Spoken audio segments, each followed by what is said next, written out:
मान भी जुड़ चुके हैं हमारे साथ। कांग्रेस नेता आर तिवारी जी और साथ ही आशीष जी भी हमारे साथ जुड़ चुके हैं, बीजेपी के नेता हैं। आशीष जी, सबसे पहले तो आप दोनों से ही रिएक्शन चाहेंगे। अब तक के जो परिणाम सामने आए, पंचायत हम समितियों की बात कर ले या फिर जिला परिषद की जिसकी काउंटिंग अभी जारी है, कहाँ पाते हैं अपनी पार्टी को, बीजेपी को? देखिए श्वेता जी, जो जनादेश आया है जनता का, भारतीय जनता पार्टी उसको स्वीकार करती है। और अगर हम पंचायत समिति सदस्यों की बात करें तो लगभग सभी सीटों के परिणाम आ चुके हैं। भारतीय जनता पार्टी ने उसमें से 35% सीटें जीती हैं और 58% सीटें ऐसी है जो कांग्रेस पार्टी ने नहीं जीती है। कांग्रेस ने लगभग 42% सीटें जीती है। देखिए श्वेता जी, मैंने सुबह भी आपको ये पॉइंट बताया था कि ये जो अभी पंचायत समिति के चुनाव हुए हैं जिला परिषद के, ये 36 विधानसभा क्षेत्रों में फैले हुए हैं। अगर हम इन 36 विधानसभाओं की बात करें तो इसमें भारतीय जनता पार्टी के 6 विधायक हैं और कांग्रेस की बात करें तो मुख्यमंत्री समेत 7 मंत्री हैं और 30 जो है इसमें उनके विधायक हैं। उस दृष्टि से देखें तो भारतीय जनता पार्टी ने बहुत अच्छा परफॉर्म किया है, क्योंकि अभी तक अगर हम ट्रेंड देखें 2005 का देखें, 10 का देखें, 15 का देखें, तो सामान्यतः ट्रेंड ये रहता है, एक विवाद छोड़ दें हम 2020 के पंचायत चुनावों का, जहां भारतीय जनता पार्टी ने 21 में से 14 जिला परिषद में अपना बहुमत पाया था। अन्यथा ये जो ट्रेंड होता है वो गवर्नमेंट के साथ रहता है।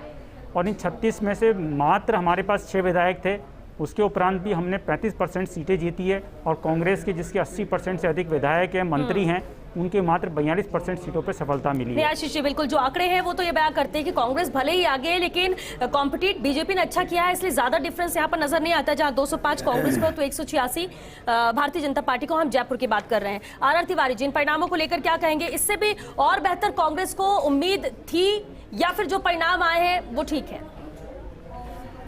श्वेता, मैं कहना चाहूंगा कि आंकड़ों के जाल में उलझाना चाहते हैं आशीष भाई। स्वीकार क्यों नहीं करते हो कि जो दावे और दम्भ आप दिखाते थे कि 21 में से 14 हम जीते हैं, सत्तारूढ़ पार्टी को पहली बार हार का सामना करना पड़ रहा है। सवाल आंकड़ा कांग्रेस के पक्ष में झुकता हुआ नजर आ रहा ना श्वेता।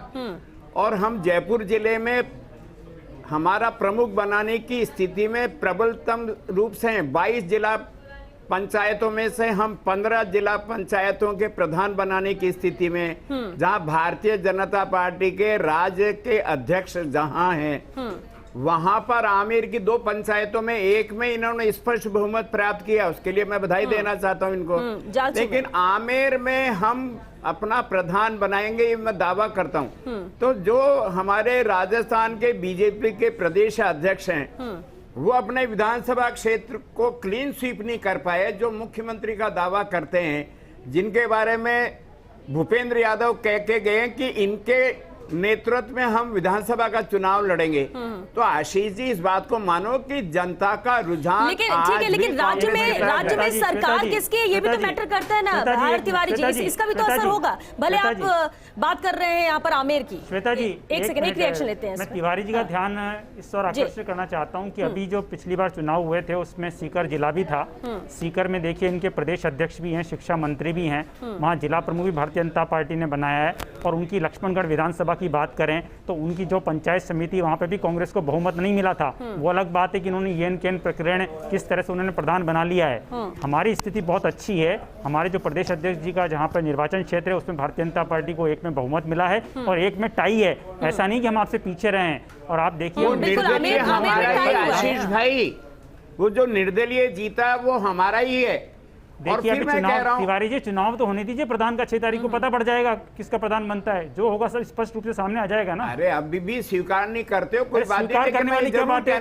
देखो आपको आंकड़ों पे जाना पड़ेगा ना हमको। तिवारी जी आंकड़ों पे जाइए ना, जो आंकड़े बराबर आए ज्यादा हमको मिलना चाहिए था, ऐसा मेरा सोच है। क्योंकि राजस्थान की सरकार ने शहरी और ग्रामीण इलाकों में जितना ध्यान दिया, और चाहे कोविड का ऐसी महामारी थी जहां आदमी को जान बचाने के लिए संकट था, राजस्थान के यशस्वी मुख्यमंत्री जी ने तमाम लोगों के लिए, चाहे शहरी हो चाहे ग्रामीण हो, उनके घर और बाहर की सारा, चाहे पशुओं का ध्यान रखा हो, उनका निजी ध्यान जी, इतना सब कुछ किया गया तो क्या जनता ने देख नहीं पाई क्या? क्योंकि 205 वार्ड जहां पर जीते, कम से कम 300 के पार जाना चाहिए। देखना चाहेंगे कि कहीं ना कहीं हमारी इन योजनाओं का हम वहां नीचे तक प्रसार करने में कहीं असफल तो नहीं रह गए। हमको इससे ज्यादा आशा थी, ये मैं स्वीकार करता हूँ। इससे ज्यादा उम्मीद आप कर रहे थे।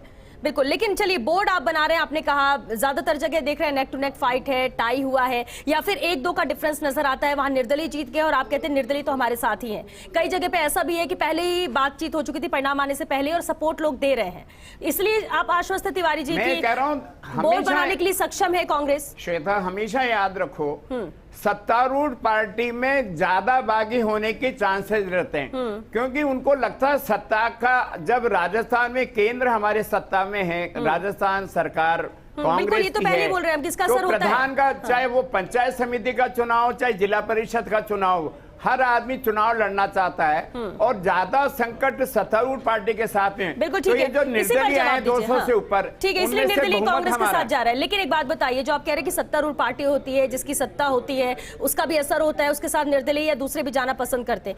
आप मानते हैं इस लिहाज से देखा जाए तो अगर 186 वार्ड में भाजपा ने जीत दर्ज की है तो अच्छा कॉम्पिटिशन यहाँ पर भाजपा ने दिया है कांग्रेस को? नहीं, मैं स्वीकार करता हूँ भारतीय जनता पार्टी ने कांग्रेस का अच्छा मुकाबला किया, लेकिन जो दम्भ ये भरते थे पूरे राजस्थान में, चाहे वो प्रतिपक्ष के नेता गुलाब जी हो, उपनेता राजेंद्र जी हो, चाहे सतीश पूनिया जी हो, जो राजस्थान की कांग्रेस की सरकार को स्वीकार ही नहीं करते थे। असफलता के अलावा इनकी जबान पे कुछ आता ही नहीं था।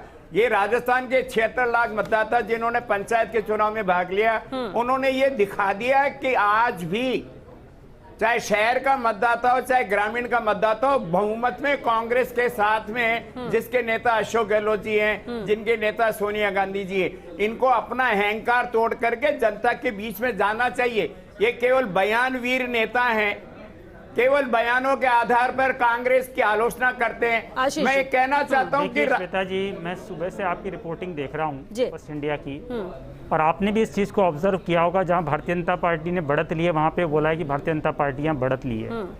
अगर मैं आपकी रिपोर्टिंग देखूं और बाकी चैनलों की रिपोर्टिंग देखूं तो उस तरह से एक वर्णन होता है कि जैसे अगर हम बात करें विराटनगर की तो ये इंदिराज गुर्जर हैं, ये सचिन पायलट कैंप से आते हैं। अगर हम बात करें चाकसू की तो उन्होंने कहा कि भाई साहब ये वेद प्रकाश सोलंकी ये सचिन पायलट कैंप से आते हैं। तो ये बिखराव तिवारी जी हमारी पार्टी में नहीं है, हमारी पार्टी में भारतीय जनता पार्टी जीती है। आपके यहाँ है कि ये सचिन पायलट गुट का है और ये अशोक गहलोत गुट का है और ये उस गुट का है। आशीष भाई, सचिन पायलट गुट का कोई चुनाव चिन्ह अलग है क्या? नहीं, अलग नहीं है। ये वर्णन क्यों हो रहा है तिवारी जी? ये वर्णन भारतीय जनता पार्टी में नहीं हो रहा है। कोई गुटबंदी नहीं है। ये वर्णन भारतीय जनता पार्टी के लिए नहीं हो रहा है। चुनाव में प्रचार किया, इलाकों में जाकर कर रहा है। कोई नहीं क्यों कर रहा है कोई ये नहीं कह रहा है कि सचिन पायलट ने अलग उनका चिन्ह है या फिर अलग, सब एक साथ है, हम लोग मान रहे हैं, सभी मान रहे हैं। लेकिन ये विधायक जो अलग हुए थे इसलिए कहीं ना कहीं कि ये उनका क्षेत्र है, उनके साथ है और उन्होंने जीत दर्ज की है, या फिर अगर हार का सामना करना पड़ा तो ये कह सकते हैं कि एक टाइटल है जो लग चुका है, बाकी इससे कोई फर्क नहीं पड़ता। ओवरऑल अगर हम देखें जो आंकड़ों की बात कर रहे हैं, ठीक है कांग्रेस ने बहुत अच्छा प्रदर्शन किया और आप खुद भी मान रहे हैं कि इससे भी बहुत अच्छे की हमें उम्मीद थी, लेकिन बोर्ड भी आप बनाने जा रहे हैं। बीजेपी भी ये मान रही है चलिए कंपटीशन अच्छा दिया, 186 वार्ड जीते। आंकड़ों के फेर में बीजेपी हमेशा उलझा देती है, कांग्रेस की तरफ से ये कहा जाता है आशीष जी 186 वार्ड में जीत दर्ज करना। और सबसे बड़ी बात है, एक बात उन्होंने कही कि जो निर्दलीय है वो हमारे साथ, यानी कांग्रेस के साथ है। उसकी वजह ये कि सत्ता किसकी है इसलिए वो उनके साथ जाएंगे। तो जहां नेक टू नेक फाइट है वहां पर कितनी उम्मीद है आशीष जी? साथ आ सकते हैं क्या निर्दलीय? ये तो परसों बहुत स्पष्ट हो जाएगा कि कौन किसके साथ है। देखिए हम, मुझे लगता है थोड़ा सा वेट करना चाहिए। मैं आंकड़ों में कहीं उलझा नहीं रहा हूँ। आप देखिए सिरोही की अगर हम बात करें तो सिरोही में भारतीय जनता पार्टी के 3 में से 2 एमएलए हैं और 1 एमएलए निर्दलीय जो कांग्रेस समर्थित है। वहां पे 5 पंचायत समिति है, 4 में भारतीय जनता पार्टी को स्पष्ट बहुमत मिला है। तो देखिए हमारे जहां विधायक उन्होंने तो रिटेन किया ना। अगर आमेर की भी बात करें तो हम, कांग्रेस ने वहां पे बढ़त हासिल नहीं की है, लेकिन आपके ऐसे कई विधायक हैं जो अपने विधानसभा क्षेत्रों में बढ़त नहीं दिला पाए हैं। हमारे तो मात्र 6 विधायक हैं। आप देखिए मैं 6 विधायकों के नाम बता सकता हूँ कि आमेर हमारे पास है, एक हमारे पास चोमू है, चौबे में गोविंदगढ़ में भारतीय जनता पार्टी आगे रही है, सिरोही में 2 विधायक हमारे हैं और एक पब्बा राम जी हैं हमारे वहाँ पे फलोदी में। तो हमारे तो लिमिटेड विधायक हैं। आपके तो देखिए 7 मंत्री होते हुए, 30 विधायक होते हुए आपने कहाँ बहुत और परफॉर्म कहाँ किया है? आप बहुत मार्जिनली तो हमसे आगे हैं। और जिला परिषद के अभी परिणाम आने दीजिए, पता पड़ जाएगा। क्योंकि जिला परिषद का क्या होता है श्वेता जी, जो वार्ड होता है वो बड़ा होता है। जितना आप वार्ड छोटा करेंगे उतने ही स्थानीय फैक्टर ज्यादा प्रभावी होते हैं। जितना आप वोटिंग मतलब जो वोटर्स हैं वो बढ़ा देंगे, वहाँ पे जो है प्रादेशिक मुद्दे, राष्ट्रीय मुद्दे हावी हो जाते हैं और निर्दलियों का भी वर्चस्व थोड़ा कम रहता है। जिला परिषद में आप देखेंगे इतने निर्दलीय जीत के नहीं आएंगे। लेकिन आर तिवारी जी, जो आंकड़े आपने कहा कि आंकड़ों में बीजेपी फंसाती है, लेकिन अगर इससे इतर भी 445 वार्ड है, 205 में कांग्रेस जीतती है, 186 वार्ड में भाजपा जीत दर्ज करती है, जयपुर के हम बात कर रहे हैं। लेकिन यहाँ अगर हम एक नजर डालें, आप लोग बार बार कहते हैं कि सत्ता में है इसलिए यहाँ पर कांग्रेस को फायदा मिलता है, ये आप भी मानते हैं, लेकिन फिर भी उस लिहाज से जो जीत मिलनी चाहिए कांग्रेस की नहीं, क्या ये जश्न मनाने के आंकड़े आपको नजर आते हैं कांग्रेस के लिए? चलिए बोर्ड बन जाएगा, जनता ने चुना, 186 वार्ड में भाजपा को जीत दी, लेकिन 205 में कांग्रेस को जीत दी, लेकिन क्या ये जश्न मनाने का है या आपको लगता है कि इसमें मंथन की जरूरत है, चिंतन की जरूरत है कि हम इसमें और बढ़ सकते थे? जिन्होंने हमें नकारा वो क्यों नकारा? श्वेता, कांग्रेस पार्टी का गठन सत्ता में कब्जा करने के लिए हुआ ही नहीं था। जनता की सेवा करने का लक्ष्य लेकर के 1885 में कांग्रेस का स्थापना हुई थी। हम हारने पर अफसोस मनाए और जीतने पे जश्न मनाए। हमको देखना पड़ेगा कि हमारा अंतिम लक्ष्य समाज के सबसे निचले स्तर के लोगों का हम जीवन स्तर उठा पा रहे हैं या नहीं पा रहे। और आज जननायक अशोक गहलोत जी की सरकार में हम जनता के आखिरी छोर तक का जो सबसे निचला पायदान पे बैठा, हम उसको सेवा कर रहे हैं, ये हमारा लक्ष्य है। और हमको जश्न मनाने की जरूरत नहीं। लेकिन एक बात मैं जरूर कहना चाहता हूं आशीष भाई से, गजेंद्र सिंह जी शेखावत जोधपुर से मुख्यमंत्री के दावेदार, सतीश पूनिया जी जयपुर से मुख्यमंत्री के दावेदार, इन दोनों जिलों में आपने ऐसा क्या कर दिया कि इन दोनों जिलों में, एक में तो हम बराबर में और वहां तो अशोक गहलोत जी का बेटा वैभव हारे थे लोकसभा में, लेकिन अब हम वापस आए हैं ना, तो जोधपुर और जयपुर में हम लोगों ने इनसे बहुत आगे बढ़त की है और दोनों जगह पर हमारे जिला प्रमुख बनेंगे। मैं फिर कह रहा हूं, जो योजनाएं हमने दी, जो मेहनत कांग्रेस के कार्यकर्ता ने, विधायक ने, मुख्यमंत्री जी ने, मंत्रिमंडल ने किया, उससे हमको ज्यादा सीटें मिलनी चाहिए थी। हमको आत्मलोकन करना पड़ेगा कि कहीं कोई कमी तो रह गई नहीं है। हमारी योजनाओं को हम निचले स्तर तक नहीं पहुंचा पाए, तो जश्न का और दुख मनाने का बात नहीं है। जनता की सेवा करने के लिए कांग्रेस की स्थापना हुई थी और हमारा पहला और आखिरी लक्ष्य ये है कि हम जनता की सेवा करें, उन गरीबों की, मध्यम वर्ग की। तिवारी जी, आप जनता की सेवा शायद इस तरह से कर रहे हैं कि आपके जो पूर्व स्पीकर हैं और वर्तमान में एमएलए हैं वो अभी आरोप लगाते हैं आपके प्रदेश अध्यक्ष की उपस्थिति में कि किस तरह से अधिकारी मंथली ले रहे हैं। तो ये मंथली लेकर के क्या आप जनता की सेवा कर रहे हैं क्या? राजस्थान में स्वास्थ्य सेवाओं का क्या हाल है, भ्रष्टाचार का क्या हाल है, बेरोजगारी का क्या हाल है? आप देखिए कल आंकड़े आए हैं। तिवारी जी मेरी बात, तिवारी जी मेरी बात तो सुनिए, मेरी बात तो सुनिए। तो आपके विधायक की गलत आरोप लगा रहे हैं क्या? आपके विधायक क्या गलत आरोप लगा रहे हैं कि मंत्री ली जाती है? हमारे विधायक तो आरोप नहीं लगा रहे हैं। बेरोजगारी की बात करें तो पूरे देश में राजस्थान नंबर 2 पे बना हुआ है। भ्रष्टाचार को लेकर एक्शन तो लिया जा रहा है, कार्रवाई की जा रही प्रदेश में, लेकिन ये इतना बड़ा दायरा है कि सबको इसमें लाना भी बड़ा मुश्किल हो रहा है और इसलिए शायद आप आंकड़ों का जिक्र यहाँ पर कर रहे हैं। देखिए, जब UPA 2 गवर्नमेंट बनी थी तो उनके पहले कार्यकाल के जो भ्रष्टाचार थे वो सारे उजागर होने लग गए थे। चाहे हम 2G की बात करें, चाहे कोलगेट की बात करें, चाहे हम आदर्श हाउसिंग सोसाइटी की बात करें, चाहे कॉमनवेल्थ घोटाले की बात करें, ये तमाम घोटाले ऐसे थे जो जनता ने सुने नहीं थे। आप देखिए, आज नरेंद्र मोदी जी की सरकार 7 साल से देश में है, डायरेक्ट बेनिफिट ट्रांसफर कर रहे हैं, 1 रुपया कोई भुगतान नहीं है, कोई आरोप नहीं है। तिवारी जी आरोप बताइए ना, तिवारी जी आरोप बताइए ना, एक आरोप तो लगाइए। लेकिन फिलहाल छोटे से ब्रेक के लिए यहाँ रुकना होगा, जल्द हाजिर होते हैं इस ब्रेक के बाद। आप और इधर जिला परिषद के मतगणना आंकड़ों में उलझे जयपुर कलेक्टर। कॉमर्स कॉलेज में अभी तक वार्ड का आधिकारिक परिणाम जारी नहीं हुआ है, एक भी वार्ड का आधिकारिक परिणाम सामने नहीं आया। दरअसल एक वार्ड की मतगणना 2 से 3 कक्षों में हो रही है। ऐसे में आंकड़ों को कंपाइलेशन के लिए भेजा जा रहा है सांख्यिकी शाखा में, लेकिन सांख्यिकी शाखा के अधिकारियों की ढिलाई से परिणाम जारी करने में देरी है। कलेक्टर अंतर सिंह नेहरा भी कॉलेज में बैठे हैं, उलझे हुए हैं आंकड़ों में। यहाँ कुछ भी साफ नहीं हो पाया है, सटीक जानकारी नहीं मिल पाई है। जिला परिषद के मतगणना आंकड़ों में जयपुर कलेक्टर खुद उलझ गए हैं। कॉमर्स कॉलेज में अभी एक भी वार्ड का आधिकारिक परिणाम यहाँ पर जारी नहीं हुआ। कलेक्टर की भी यहाँ पर मौजूदगी है। दरअसल एक वार्ड की मतगणना यहाँ 2 से 3 कक्षों में हो रही है और ऐसे में आंकड़ों को कंपाइलेशन के लिए भेजा जा रहा है सांख्यिकी शाखा में, ताकि उन्हें कंपाइल किया जाए और आंकड़े यहाँ पर साफ हो सके। लेकिन सांख्यिकी शाखा के अधिकारियों की ढिलाई से परिणाम जारी करने में देरी हो रही है। सीधे रुक करते हैं, सहयोगी काशीराम हमारे साथ जुड़ रहे हैं। काशीराम, सांख्यिकी शाखा में भेजा तो जा रहा है कंपाइल करने के लिए, लेकिन अधिकारियों की ढिलाई यहाँ पर वजह है परिणाम देरी की? बिल्कुल, देखिए जो सांख्यिकी शाखा के कर्मचारी हैं जिन पर की दारोमदार है कि वो प्रत्येक वार्ड के जो आंकड़े आ रहे हैं, क्योंकि अलग अलग पंचायत समितियों के मुताबिक जो अलग अलग कक्ष बनाए गए थे उनमें अलग अलग वार्ड की मतगणना हुई है और उस मतगणना के जो परिणाम है ज्यादातर उन्होंने जो ARO हैं उन्होंने भिजवा दिए थे शाम 4 बजे तक। ऐसा बताया जा रहा है कि करीब 1.5 घंटे से जो सांख्यिकी शाखा के कर्मचारी और अधिकारी हैं वो आंकड़ों को कंपाइल ही नहीं कर पाए हैं और पूरी जो मतगणना है वो उसके रिजल्ट जारी करने में उनको देरी हो रही है। खुद जयपुर कलेक्टर अंतर सिंह नेहरा भी इस बात से परेशान है।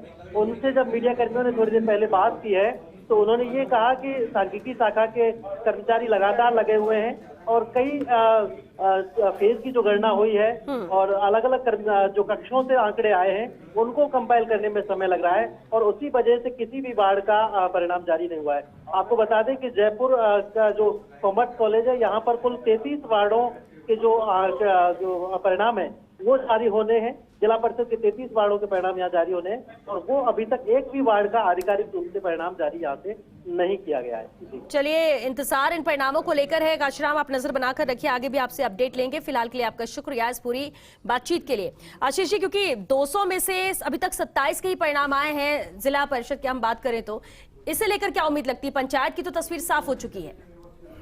देखिए, मुझे लगता है श्वेता जी कुछ भी स्पेकुलेट करने का कोई मतलब है नहीं है। 1-2 घंटे में सारे परिणाम सामने आ जाएंगे। तो जो जनता का जनादेश है हम सबको स्वीकार करना पड़ेगा। ये तो तथ्य है, जो आएंगे वो कल स्पष्ट हो जाएगा। क्या है? बिल्कुल, वो तो सामने आ जाएगा, लेकिन उम्मीद क्या है? नहीं, देखिए, निश्चित रूप से मैंने कहा ना आपको कि जहाँ जहाँ चुनाव थे, जैसे सिरोही की हम बात करें तो सिरोही में भारतीय जनता पार्टी को उम्मीद है कि भारतीय जनता पार्टी में अपना जिला प्रमुख बनाएगी। 5 में से 4 पंचायत समिति हमने वहाँ पे जीती है। और जहाँ तक जयपुर की बात है तो जयपुर में जो 22 पंचायत समिति हैं उसमें हम और कांग्रेस लगभग बराबर से ही हैं, बाकी बोलबाला निर्दलीयों का है। अब ये तो क्या परिणाम आ नहीं रहे हैं, अन्यथा तो परिणाम आ जाने चाहिए थे। अब आप बता रहे हैं कि सांख्यिकी शाखा में जो है वो चल रही है, कुछ कैलकुलेशन वो कर नहीं पा रहे हैं। मुझे लगता है हम निश्चित रूप से अच्छा प्रदर्शन करेंगे, बट मुझे लगता है अभी कुछ भी स्पेकुलेट करने से बेटर है जो परिणाम है उसको स्वीकार करना ही हमको। बिल्कुल, जो परिणाम है स्वीकार करना भी होगा और इसके बाद ही एनालिसिस का मुद्दा बन जाता है कि कहाँ क्या कमी रह गई है, कैसे और बेहतर अगले परफॉर्म किया जाए, कहाँ क्या जरूरत है। क्योंकि देखिए, ये इलेक्शन से होते हैं, इनके परिणाम ही होते हैं जो आपको और ज्यादा मजबूत भी बनाते हैं, अपनी कमियों को भी दूर करते हैं। फिर जीत हार तो होती रहती है। दोनों देखिए श्वेता जी, हम तो दोनों स्थितियों में आकलन करते हैं, चाहे जीत हो चाहे हार हो। हम तो इम्प्रूवमेंट के लिए हमेशा तत्पर रहते हैं कि हम भारतीय जनता पार्टी कैसे इम्प्रूव करे, जनता का जनादेश और कैसे जीता जाए। बिल्कुल, लेकिन आर तिवारी जी, भरतपुर को लेकर कांग्रेस किस तरह से देखती है? जगत सिंह है, वो इनके बीजेपी के प्रमुख दावेदार भी हैं, उन्होंने अपने वार्ड से जीत भी दर्ज कर दी, लेकिन भरतपुर की स्थिति को कांग्रेस कैसे आंकती है अपने लिहाज से? आश्चर्यजनक परिणाम है। विश्वेश्वर सिंह जी का जो था थॉट वो हम सफलता की ओर नहीं ले जा पाए। सोचना पड़ेगा कि भरतपुर में हमको ये जो नुकसान उठाना पड़ा इसके पीछे क्या कारण है। और जगत सिंह जी तो कांग्रेस के नेता के ही बेटे हैं। ये जो भाई भतीजावाद और परिवारवाद और वंशवाद की जो राग अलापते हैं भारतीय जनता पार्टी वाले, ये जगत सिंह जी का व्यक्तिगत क्या है, क्योंकि वो नटवर सिंह जी के बेटे हैं, यही तो हैं। तो कांग्रेस के ऊपर जब ये, तो इनको भी उन्हीं का सहारा लेना पड़ता ना श्वेता। तो भरतपुर में हमारी स्ट्रेटेजी जो थी उसमें हमको नुकसान उठाना पड़ा। लेकिन कभी कांग्रेस में रहे होंगे, अभी तो वो बीजेपी के हैं और वो तो खुद कहते हैं कि ना कभी विधायक रहे हैं, भारतीय जनता पार्टी से विधायक रहे हैं। अरे पर वो नटवर सिंह जी के बेटे ही तो हैं, आपने उनको कौन से तेल कांड में निकाला? नटवर सिंह जी के कारण से उनके बेटे को आपने टिकट दिया, वो बीजेपी से विधायक बन गए, फिर आपसे नाराज हुए, दूर हो गए, कांड में निकाला, बताइए। पड़ी, आपने फिर ले लिया उनको। आपने नटवर सिंह जी को पार्टी से निकाल दिया, बताओ, तेल कांड में। वो दर्द आज भी जिंदा है। जगत सिंह जिक्र उसका करते हैं कि वो जो हुआ वो बहुत गलत किया कांग्रेस ने, और आज ना कल कभी मैं कांग्रेस में ना जाऊं, जब उनसे ये सवाल भी किया गया था। आर तिवारी जी, तो अच्छी और बुरी सब चीजें होती हैं जो आगे आपको लेकर चलती है राजनीति। बीती बात बिसारी आगे की सुधले। हमको इन परिणामों से मैं स्वयं कह रहा हूं कि हमको आशा थी जो सफलता मिलनी चाहिए थी, जितने काम अशोक गहलोत जी ने किया। अरे हमने तो 850 रुपए में 5 लाख का हर व्यक्ति का बीमा किया, हर व्यक्ति के घर में राशन पहुंचाया, फिर ऐसा क्या नहीं किया जो रोजगार को दिया। ऐसा क्या रह गया, ऐसी क्या कमी रह गई कि जो कि हमको सोचना पड़ेगा कि हमसे हमारी योजनाएं हम निचले स्तर तक पहुंचाने में कहीं असफल तो नहीं रह गए। श्वेता जी, मैं जवाब देना जी, चाहता आशीष। हूँ। देखिए, अभी आप तिवारी जी मुख्यमंत्री चिरंजीवी योजना का जिक्र कर रहे थे। निश्चित रूप से योजना बहुत अच्छी है। सर्वप्रथम तो इन्होंने जो हमारी भामाशाह योजना था उसको आते से बंद किया, आयुष्मान भारत को लागू नहीं होने दिया, और 2.5 साल के उपरांत इन्होंने एक नई योजना लेके आते हैं, चिरंजीवी योजना। योजना बहुत अच्छी है, लेकिन आए दिन आप ऐसी खबरें पढ़ते होंगे कि इस प्राइवेट हॉस्पिटल ने वहां पे उसका मरीज का इलाज करने से मना कर दिया। आप किसी प्राइवेट हॉस्पिटल में चले जाइए, क्योंकि वो उसमें पहली बात वो शामिल नहीं है। एंटरटेन ही नहीं करते हैं। बाकायदा उसमें अगर कोई एप्लीकेंट वो कहता है कि साहब हमने तो देख करके आए, वेबसाइट में आपका नाम है, तो वहां पे जो हॉस्पिटल प्रशासन है वो कहता है कि साहब हमने तो इसको डी रजिस्ट्रेशन के लिए अप्लाई कर दिया है। तो ये तो हाल हो रहा है आपकी योजनाओं का। आपके मुख्यमंत्री जी घोषणा करते हैं बहुत अच्छी कि हम जो है 1200 स्कूल खोलेंगे इंग्लिश मीडियम। आप देखिए धरातल पर कितने आते हैं, धरातल पर आते नहीं है। फिर आप घोषणा करते हैं सो जनता क्लिनिक, एक मिनट तिवारी जी एक मिनट, सो जनता क्लिनिक की आप बात करते हैं। जनता क्लिनिक जो कोरोना काल में बहुत महत्वपूर्ण हो सकता था, आप मात्र घोषणा के 2 साल बाद तक 12 नहीं खोल पाते हो। तो घोषणाओं से थोड़ी सरकार चलती है, सरकार चलती है धरातल पे काम करने से। आप गांव में जाइए, आप पट्टा लेने जाइए, पटवारी हड़ताल पर रहते हैं, उसको पट्टा नहीं मिलता है, पट्टा लेने के लिए उसको रिश्वत देनी पड़ती है। मैं कह रहा हूं आशीष जी, जब आदमी का निकलना बाहर था, सांस लेना मुश्किल था, उस समय ये योजना सड़क पर कैसे लाते, हम क्रियान्वित कैसे करते। आप लोग इस बात को तो मानो कि मुख्यमंत्री अशोक गहलोत जी के नेतृत्व में राजस्थान ने कोरोना पीड़ितों को सुविधा देने में राजस्थान को अव्वल नंबर पे लेके आए, और अभी राजस्थान कोरोना मुक्त होने की दिशा में है। तो ये एक अहम बात जरूर है कि हर बार सरकारें बनती है, 5 साल का वक्त होता है, लेकिन ये जो 1.5 साल एक्सेप्शनल अब तक कोविड काल का था, उसमें कहीं ना कहीं बहुत सारी चीजें पीछे रहेगी, क्योंकि जान बचाना जरूरी था। चर्चा इस पर हम आगे भी जारी रखेंगे। फिलहाल एक छोटे से ब्रेक के लिए यहाँ रुकेंगे, जल्द लौटेंगे इस ब्रेक के बाद।